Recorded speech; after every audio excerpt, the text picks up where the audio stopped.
ఏమండి తమ్ముడు, ఇంట్లో పెత్తనం ఎవరిది? అవును, ఎవరిది? ఇంట్లో నేను చెప్పిందే ఫైనల్, నా మాట వినాలి. ఈ ఇల్లు నాది, నేను చెప్పిందే ఫైనల్. మరి నా డెసిషను? నీకు ఇంట్లో డెసిషనే లేదు, కూర్చొని కూర్చో. వచ్చిన దగ్గర నుంచి నా తమ్ముడు పూర్తిగా మారిపోయాడు. మార్చటం కాదు వదిన, తెలివిగా తయారయ్యాడు. తెలివిగా తయారయ్యాడా? తెలివి తక్కువగా తయారయ్యాడమ్మా. అసలు నీ బాధ ఏంటి? నా బాధ మీ పాతకాల పద్ధతులన్నీ మా మీద రుద్దుతున్నారు, అదే నా బాధ.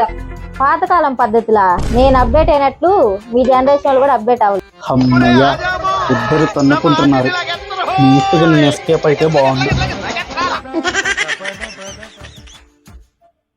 వదిన, అసలు ప్రాబ్లం ఎవరో తెలుసా?